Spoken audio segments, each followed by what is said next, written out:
Ngobras, ngobrol bareng komunitas.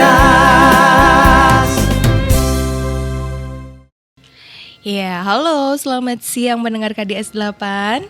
Hadir lagi nih di siang ini, Ngobras, ngobrol bareng komunitas. Hari ini ada Lia dan juga ada Novi di sini. Iya, kami berdua akan menemani Ngobras siang hari ini spesial karena kita kedatangan teman-teman dari Malang Raya Sehat Jiwa. Kembali ini kehadiran kedua kalinya ya. Iya, betul ya. Jadi kita kedatangan ini si ahli. Waduh. Iya benar, para ahli para ahli yang bisa membantu para pendengar KDS 8 yang mau cerita-cerita curhat nih, terutama Gen Z nih sudah mulai ini loh Mbak Novita, sudah mulai menjajaki kehidupan. Iya. Artinya mereka sudah masuk berada usia dewasa. Iya, Iya. masuk di usia kerja juga gitu. Betul banget. Kita sapa dulu ya untuk halo, selamat siang kakak-kakak cantik nih dari Iya. Malang Raya Sehat Jiwa. Selamat siang. Selamat siang, Mbak. Selamat siang kakak cantik juga. Terima diperkenalkan, kasih iya. sudah hadir kembali. Boleh perkenalan lagi? Nama saya Sofia Ambarini. Saya adalah ketua Yayasan Mahargiono Sutsenberge Indonesia yang merupakan penggagas dari program Malang Raya Sehat Jiwa. Oke, nama saya Roro, saya konselornya di Yayasan Mbak Sofi. Saya senang bisa bertemu dengan penggemar KDS ya untuk curhat-curhat, dan kita bukan ahli sih sebenarnya, kita sama-sama sharing, kita mendengarkan dan mungkin kita bisa sedikit kasih solusi bersama. Oke? Gitu ya Kak Sofi ya. Ya, Iya. betul. Betul sekali ya.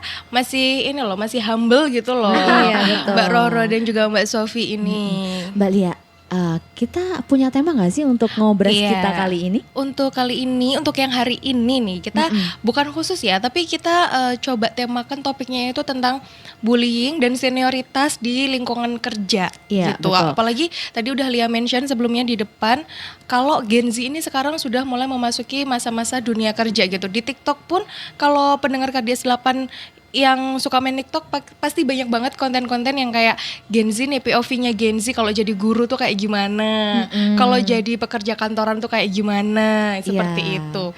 Meskipun gak Gen Z, Lia generasi milenial atau Sama dong kayak aku nih. iya, atau generasi di atasnya lagi mau sharing boleh, karena kan tekanan pekerjaan itu tidak memandang usia gitu ya Mbak Betul Novita ya. sekali. Betul Dan- begitu Mbak Roro dan Mbak Sofi? Iya, betul ya. Jadi untuk bullying ini bisa terjadi dimanapun, tidak terpaku pada Gen Z atau milenial ya. Iya. Pada anak-anak pun ada. Nah iya, kan apalagi kan tidak semua ya, Lia punya nih beberapa teman-teman yang tidak semua teman-teman Lia itu merasakan jenjang pendidikan perguruan tinggi gitu Mbak Roro dan Mbak Sofi. Jadi mereka ketika lulus SMA atau SMK mungkin usianya masih 18-19 tahun, mereka sudah harus bekerja seperti itu. Dan mereka ini cenderung yang biasanya langsung bekerja itu mereka tidak tahu nih perbandingannya gitu di luar tuh seperti apa sih untuk berbagai bidang pekerjaannya gitu. Jadi rata-rata ketika mengalami bullying atau ada nggak enak dari seniornya, mereka tuh dipendem sendiri, tapi akhirnya tuh sampai apa ya, menjadi penyakit dirinya gitu.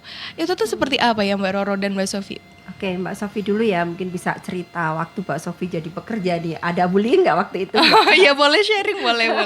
Oke, jadi mungkin ini kalau Mbak Roro kan memang seorang dokter konselor ya, mungkin akan menjelaskan lebih dari sisi psikologi kejiwaannya. Kalau saya mungkin dari pengalaman saya waktu bekerja dulu ya, saya bekerja memang umur 19 tahun saya mulainya. Oh, masih Ya masih muda saya. Pantesan ya. Jadi kalau perkara dibanting-banting ya saya udah merasakan gitu. Jadi sudah kebal ini ya kalau iya, Mbak Sofi ya. Iya, jadi saya mulai kerja waktu itu lulus SMA. Pertama saya bekerja sebagai seorang guru bahasa Inggris untuk anak SD. Wow. Ya, sampai pekerjaan saya terakhir itu sebagai seorang GM ya di sebuah perusahaan multinasional. Kemudian sebelum saya memulai usaha sendiri.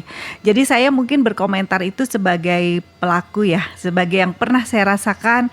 Apakah dibullying, apakah ada diskriminasi macam-macam ya, diskriminasi gender, senioritas, itu kayaknya saya sudah sangat merasakan. Kalau yang saya bilang itu garis besarnya adalah gini. Orang itu dibully, kemudian dia kan ada dua ya, dia merasa memang terbully, terganggu, itu yang menjadi terganggu jiwanya. Ada yang memang dia tahu dibully, tapi dia memilih tidak untuk memikirkan bulian itu, apalagi mendefine dirinya karena bulian tersebut ya.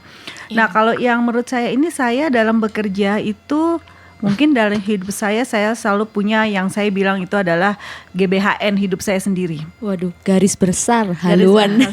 EGP ya, emang gue pikirin ya.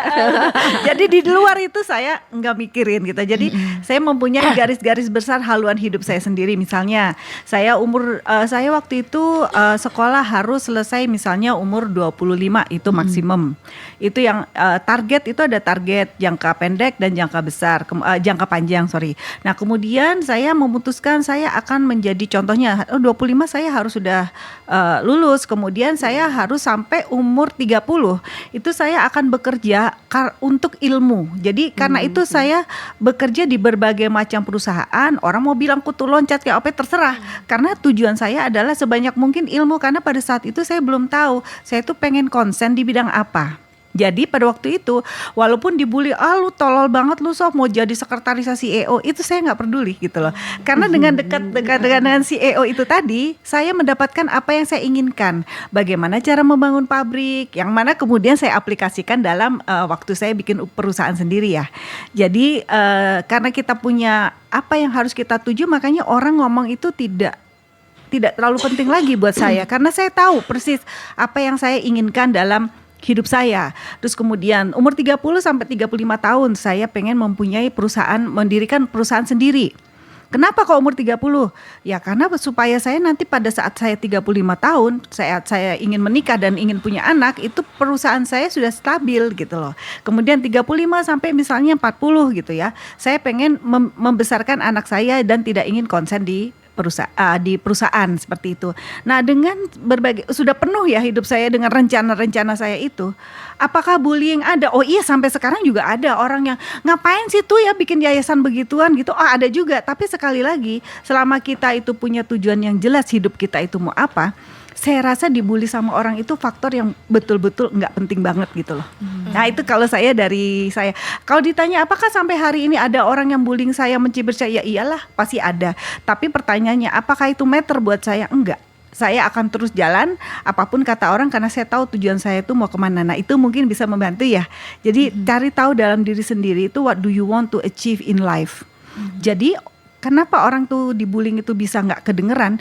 Karena mereka udah sibuk dengan dia mau ini mau itu. Contohnya Mbak, saya mau apa misalnya baju hijau, orang terus ngomong hijau jelek, apakah akan terganggu? Enggak, karena sudah tahu Anda maunya apa.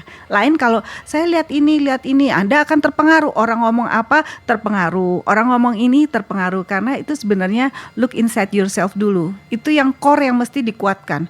Kalau core itu dikuatkan, dibully seperti apapun itu nggak akan jadi masalah. Gitu. Oke. Jadi kita harus yakin sama diri sendiri dulu dan pede ya. Iya. Jangan mudah terpengaruh oleh luar. Iya, jadi Ya, betul. untuk Iya. pendengar KDS 8 yang mungkin ngerasa banyak tekanan nih, atau banyak orang yang mencibir usahanya sekarang gitu, nggak apa-apa, starting point orang kan berbeda-beda gitu. Betul. Ya Mbak ya. Dan tipsnya dari Mbak Sofi adalah bikin planning hidupnya gitu Ya, ya, betul. biar fokus aja sama diri sendiri, sibukin diri sendiri sampai bullying dari orang tuh udah nggak begitu penting gitu. Iya. Kalau Ya, dari Mbak betul. Roro, apakah mau sharing pengalaman juga? Oke, Boleh. ya. Saya dulu kerja di Aman Resort Internasional yang di situ banyak orang bule, dan saya mengadop dari cara berpikir mereka.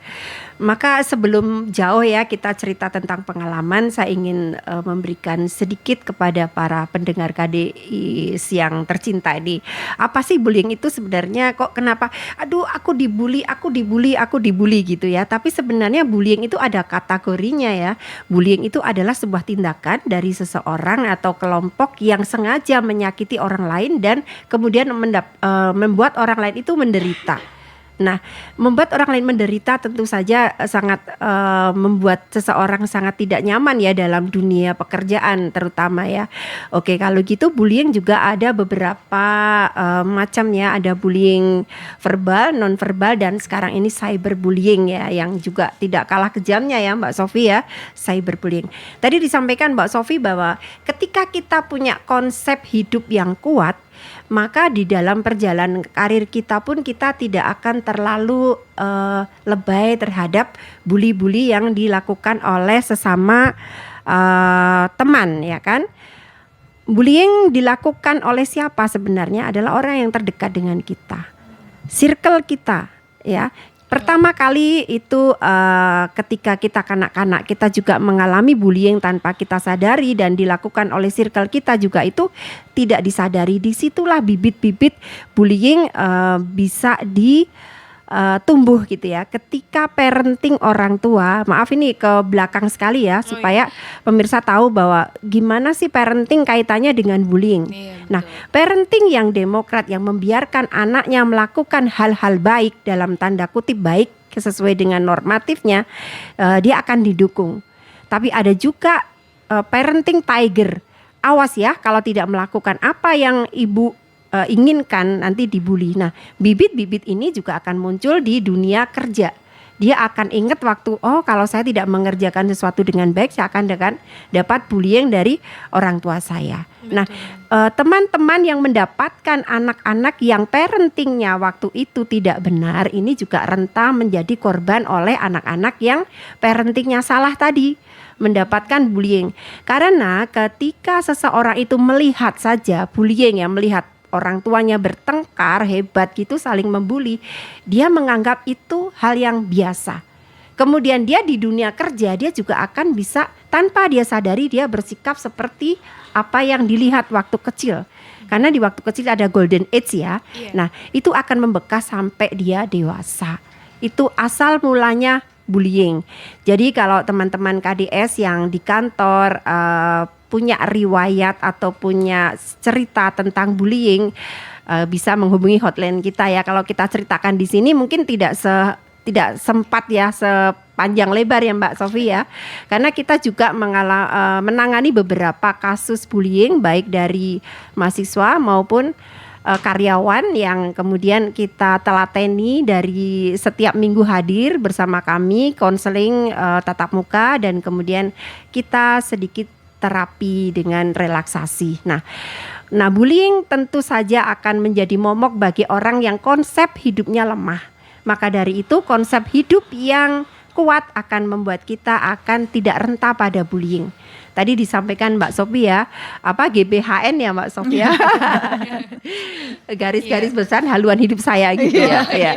Kalau saya punya EGP ya, emang gue pikirin. Kalau saya punya cita-cita, punya konsep hidup yang kuat dan saya tidak akan menyakiti orang lain, saya akan lakukan apa yang menjadi planning saya.